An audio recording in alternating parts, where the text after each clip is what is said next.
Ladies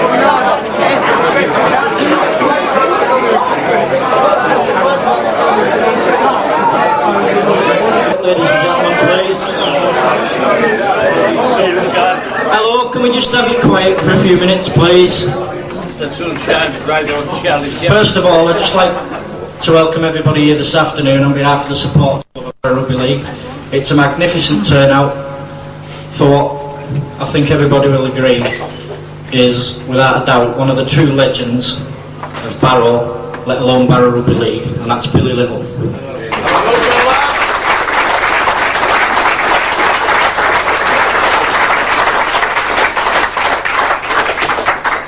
Now, anybody around the town, well, if there's anybody who doesn't know Billy Little, I'll be amazed, but everybody who knows him will agree that from time to time the sport brings up the word of character. Every team, every sport needs a character, and if there's a bigger character in sport, let alone rugby league, than Billy Little, because I think this man invented the word. He's, without a shadow of a doubt, the best known sportsman, the best known rugby league player that Whitehaven or Barrow has produced. He is such a gentleman, such a credit to his family, his sport. Settle down.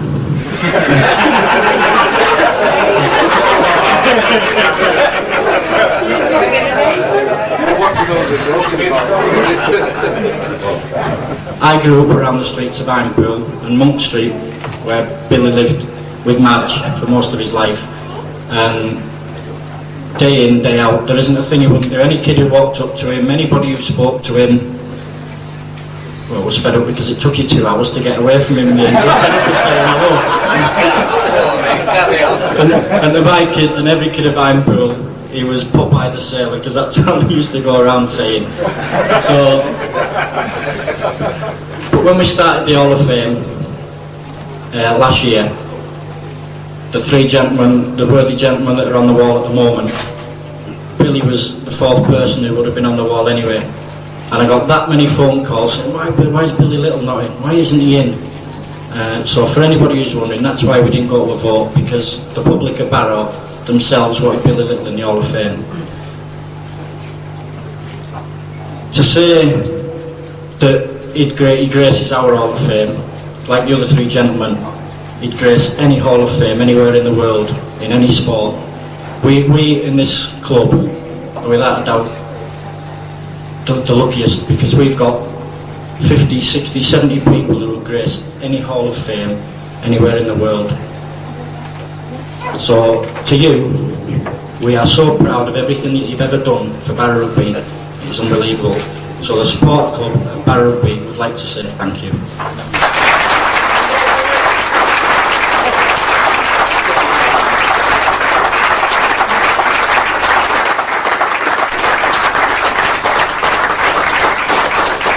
That said, once it got in the papers that Billy was coming here today for this award, again, I was inundated with phone calls for people who would like to speak. Can I come? Can I say a few words? I'd like to say something. You know, the man's so great. It's unbelievable the number of people I turned away. One of the people who did phone me up, and I was quite proud to say yes, by all means, we'd love to, was a gentleman who wrote the book on Willie Horne. And anybody who's read the book, part of it is on Billy Little. Such is the esteem this man is held in, that this guy's come all the way from Carlisle today to speak. So if we could welcome Mike Gardner on board, please.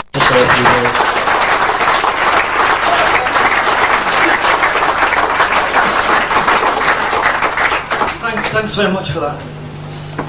I don't know if some of you are going to say you're a gentleman, Bill. Not many people you've heard against, I think you're a gentleman, would they? You used to hit one or two, didn't you, mate? I think when you're analysing or debating this great honour that you've got, Bill, following the three fantastic players we've got on the wall now, I think there's two elements that you think of. You look at the playing career, and your playing career was fantastic, and I'll talk a little bit about that in a minute. Look at the appearances you made and how you inspired other people and what sort of player you were.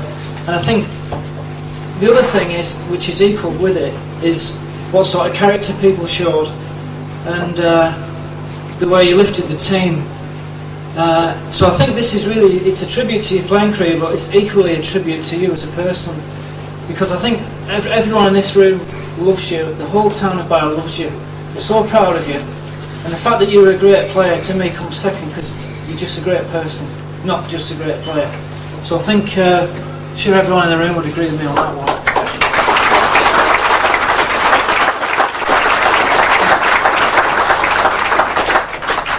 I've thought about what I might want to say here, and I think what I might try and do is get in some sort of historic context about, you just come from such a different era from people here. You last played in 1947, 55 years ago, so would there be anyone in this room who saw you play? There'd only probably be 3 or 4 people who saw you play, so I'm going to say a little bit about where you were born and your influences and when you came to Barrow. So Billy's 91, if everyone didn't know that, born 1911.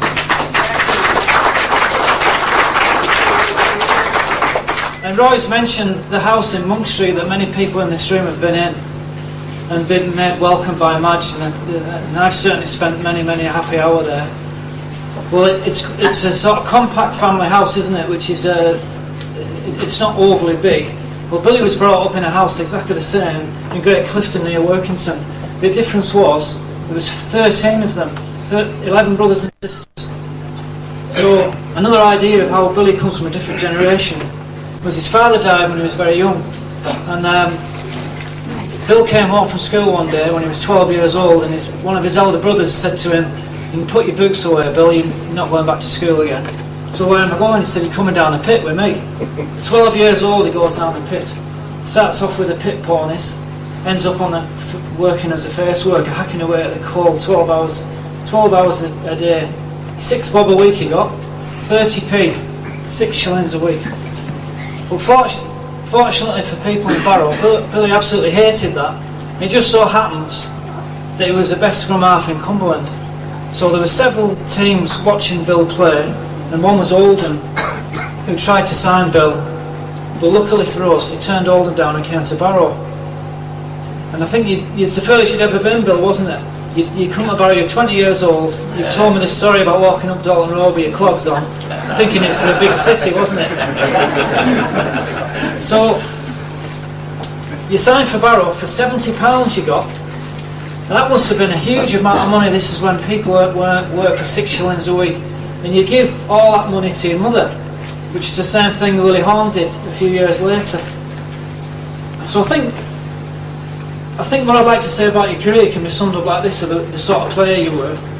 Is many nights I spent with Willie Horne, and I said to him, well, his father used to bring Willie to Craven Park to watch Barrow play, and I said to Willie, well, who was your hero when you were 15, 16? Who did you look up to? He said, there was only one man, Billy Little. He said, if I could grow up and be half the player Billy Little was, I know I would have been a decent player. So I don't think there can be any better accolade at all than Willie Horne saying you're the greatest player that he's ever seen.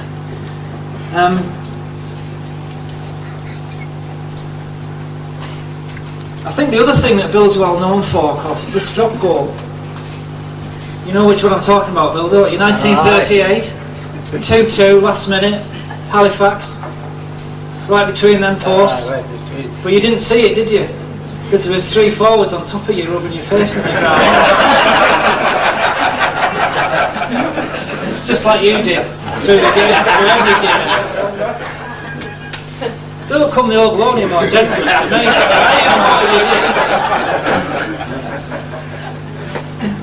Billy played, I've written a few notes down here, 446 games, and remember 3 or 4 years are missing because of the war. He scored 51 tries, 44 goals, played 3 times for England, 15 times for Cumberland. And I just want to show you now, the people at the back might not be able to see this. He looks a nice old fella now, doesn't he? Everyone's favourite uncle, isn't he? You can't see that, the people at the front can see it. This is 1943. Look at that in the front there. Fancy him tackling you. Now on this picture here, 1943, there's some big forwards on here. There's Mark Lou, Bobby Ayres, who was an international, England international, Ginger Hughes, Alan Hughes' father. You can see quite clearly the biggest man on there, not in height but in muscle, intimidation, is definitely Billy. Look at the size of him. Got his game face on there, Bill, haven't you? Grunting at the camera. You also notice, and this is one of my favourite stories about Bill, like all good scrum halves, no teeth. You're better looking now than that, Bill, aren't you? Now, as you might have picked up now, some of the younger people who won't know much about Bill, he didn't mind hitting people. You know, if the game needed to be won, there was someone doing a bit of running, you sorted him out, Bill, didn't you? But one day, someone caught up with you, didn't they? And you were looking the other way and they stiff-armed you across the face. No substitutes in them days. Lying on the floor. Trainer comes on. 7 teeth in your hand. No substitutes. Oh, you'll have to come off, Bill. I'm not coming off, or winning money. Went back on and played.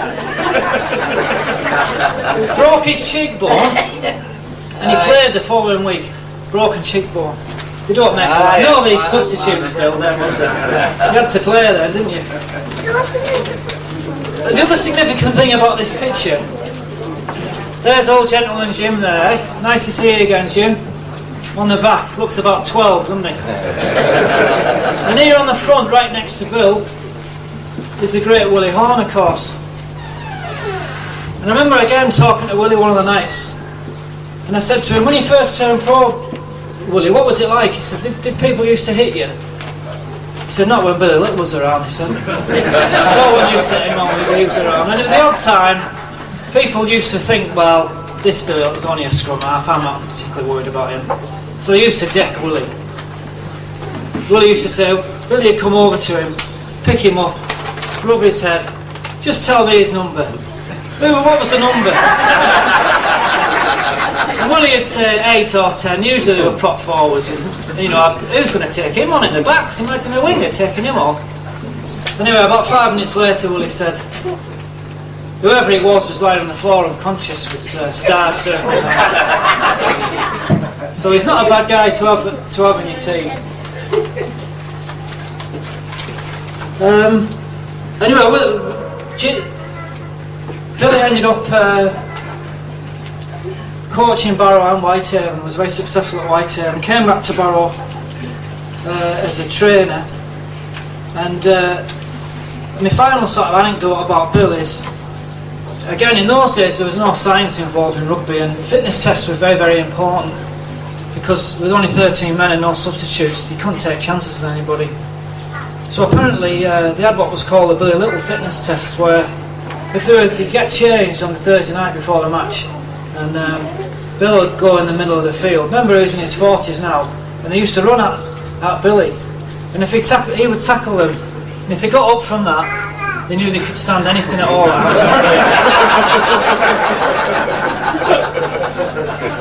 So that's all I've got to say, Bill, except to repeat what I've said early on, is that this is a tribute to you as a great, wonderful, wonderful scrum half, but we just love you a bit, and we're so proud of you.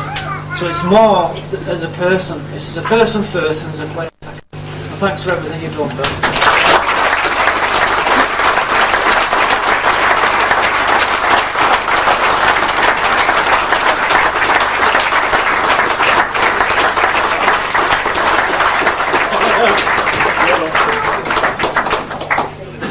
Scares me just sat there. That's what you're doing in a minute, that's what you're here for. I was about to sing, mate. No, like I said at the first time we did the Hall of Fame, from the supporters club's point of view, and from, I hope, every supporter who's ever supported Barrow Rugby, that the biggest compliment we can give a team that plays, to say that everybody in our eyes that's ever put a Barrow Rugby League shirt on, that's ever gone out on the pitch and tried, and for those who have played rugby and know what I'm talking about, it's not easy, it's the hardest game in the world to play, but it's the one that will give you the most art. But for from everybody who's ever put a rugby shirt on for Barrow Rugby, as far as the supporters are concerned, you're all legends, and you always will be, because we're so proud of everything you do out there. You don't understand. So to come here and to do this, and especially for a man like Billy, is the proudest moment of my career involved anywhere with rugby league. But again, as far as past players go, we've got about the best in rugby league at the moment. And another man who wanted to come here today and say a few words. And as always, he brings a whole host of rugby league past players with him. And that is George Matthews. So if we could ask George to come forward, please, and say a few words.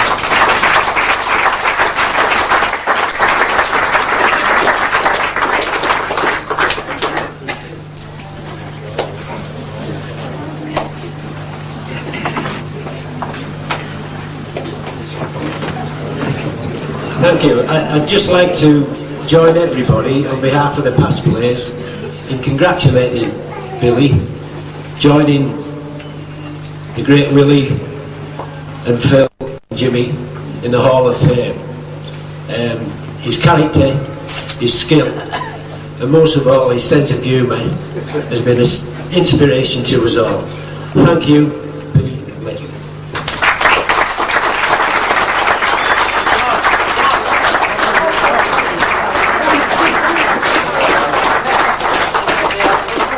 You wouldn't have got far then, would you, had you?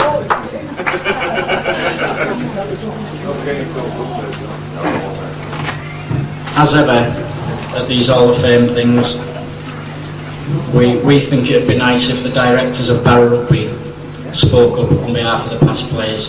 And today was no exception. Again, when we go and when we do these things, you're having to fight people off to say, I want to say a few words, I want to say a few words. But unfortunately we have to pick one person.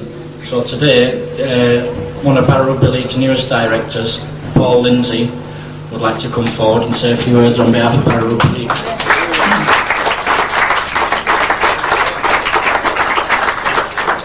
Alright. Can I just say, I didn't have to fight anybody off. I'm not going to go over repeating what Mike Gardner's said so eloquently already. The guy started in 1932, a defeat against Wakefield, and finished with a defeat against Bellevue Rangers. Bit of a bloody jaw, really. In today's rugby, 15 years loyal service with one club I think's unique enough. But the fact that, as Mike said, 55 years after he stopped playing, so many people are prepared to turn out, speaks volumes for the guy. So just before Jimmy Luthwaite comes up and does the ceremony, can I just ask everyone to raise the glass and toast Billy Little.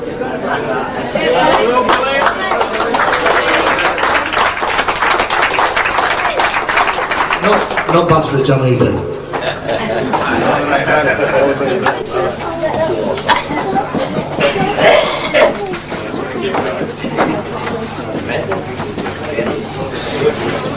If when we started the Hall of Fame, and I said it at the last one, people say to you, why bother with the past? The past's gone.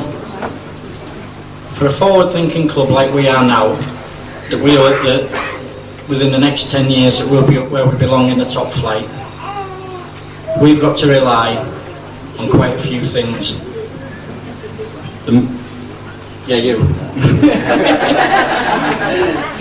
Obviously, the players at the present, we have to get behind them and give them 200% support, especially when the chips are down. And it's great to see again that we've got a couple of lads, Cliff Beverley and Martin Henderson, that are turned out for us again today in the back. These lads work tirelessly for us. Anything we want, it comes without question. So thank you very much. Sorry, it's Andrew Henderson and not Martin. Sorry, Endo. But the most important thing for any club is the foundations on which it was built. And I'd like to say, hand on heart, that this club through its past players and everybody else, directors, the supporters that have been, has got the best foundations of any in rugby league. Now when I do this and any other, I'll have a theme that I work on. My theme today was, because Billy has coached the club, was people who played and coached for the rugby. I think if you look around the room, we've got plenty of those dedicated people today. Anybody who's played for a rugby club gives his heart and 200% on the field, and we're no exception. To then go on and coach a club, I think, needs one extra factor. A screw loose in your head, for one. But these gentlemen have done it, and they've been there, and they've done us proud. They've done it through times when there's no money available, and if you want a player, you know, you've got to go down the leagues, and amateurs wouldn't play for them. So to those coaches who've worked us through the hard times, again, the supporters of Barrow Rugby League would like to say thanks very much, because you've done us proud as well. You're part of everything that we're doing there. Thank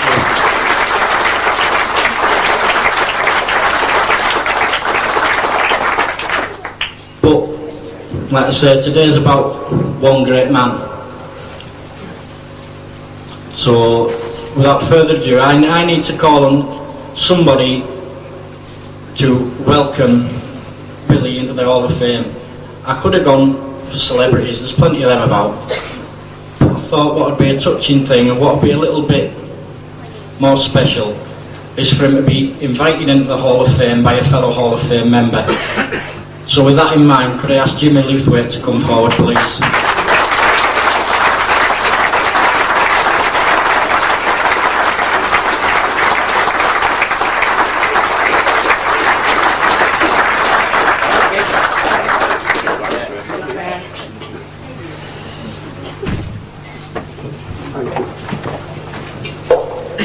Well, I wish to thank the Supporters Club for giving me the opportunity to present this trophy to Billy. When I joined Barrow Rugby Club, at the same time as Willie Horn, we did what I did not know, because I'd been a soccer player previously. I did not know many of the existing rugby players. And until Billy made himself known to me as a fellow Cumbrian, I've always been proud to know of him, and to realise how he stamped his name in the rugby league world. And it was with this in mind that I have the pleasure of presenting this trophy to Billy as the fourth person to join the Hall of Fame. Billy.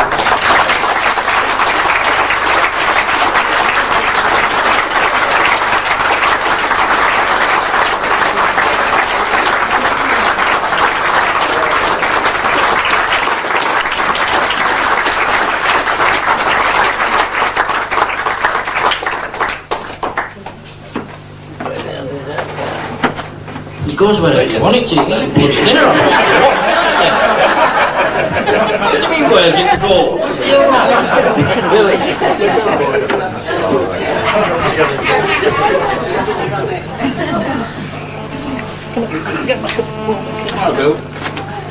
Right, this way, gentlemen. This way. One here, please. Can you have a look at the play as well? Okay. This way, please. And come on, smile.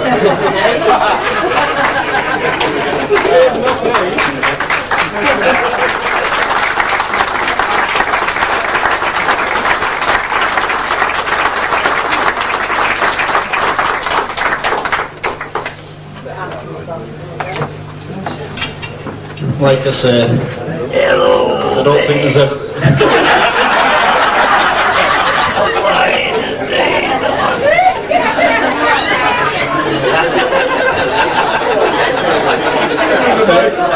I tell you what, there's a challenge. Somebody show me a bigger character in the game of rugby league ever.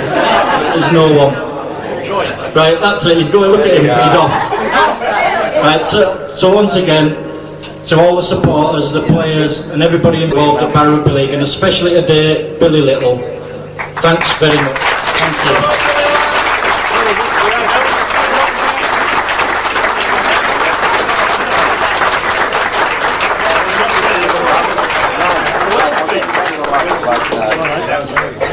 This way, Mary. You're not thinks he's played, it's that way. Sorry, Billy heard that there was a problem in the playing staff. He's trying to get on the field at the moment. Right, let's get first to the bucket.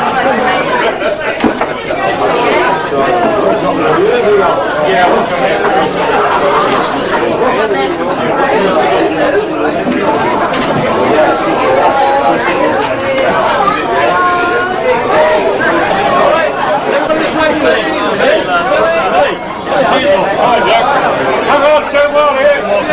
Harry, come here, let's do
About him. I was telling him about you when he said you've got to keep warm. You've got to keep warm and keep out the wind. I said that's the main thing, yeah. He said